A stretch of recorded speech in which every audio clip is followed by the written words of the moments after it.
হাইকোর্টের রায়ে সরকারি প্রাথমিক বিদ্যালয়ের সহকারী শিক্ষক পদে নিয়োগ বাতিল হওয়া প্রার্থীরা শনিবারও জাতীয় প্রেস ক্লাবের সামনে অবস্থান কর্মসূচি পালন করেছেন। এ সময় রায় বাতিল না হলে লাগাতার কর্মসূচি পালনের হুঁশিয়ারি দেন চাকরি প্রার্থীরা।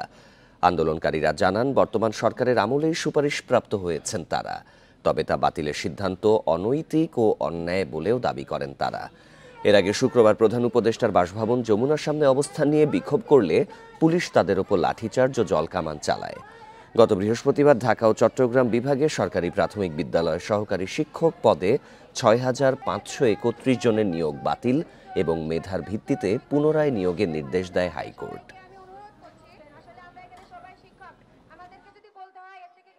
আমাদের অনেকগুলো জেলাতে নিয়োগপত্র পর্যন্ত আমরা হাতে পেয়েছি, কিন্তু অত্যন্ত দুঃখ এবং পরিতাপের বিষয় আমরা আজকে যোগদান করতে পারিনি। রাষ্ট্র আমাদের সুপারিশ করলো আর রাষ্ট্র এখন আমাদের রাজপথে দাঁড় করে দিল। এই কেমন আইন? এই জন্যই কি আমরা বৈষম্য বিরোধী আন্দোলন করছিলাম? এই নতুন স্বাধীন দেশে সবচেয়ে বেশি বৈষম্য শিকার এখন আমরা। সুপারিশ প্রাপ্ত করলো, কেন আমাকে সেই অধিকার থেকে বঞ্চিত করে মৃত্যুর দিকে ঠেলে দিচ্ছে? আমরা কোনো দাবি নিয়ে আসি নাই, আমি আমার অধিকার নিতে আসছি।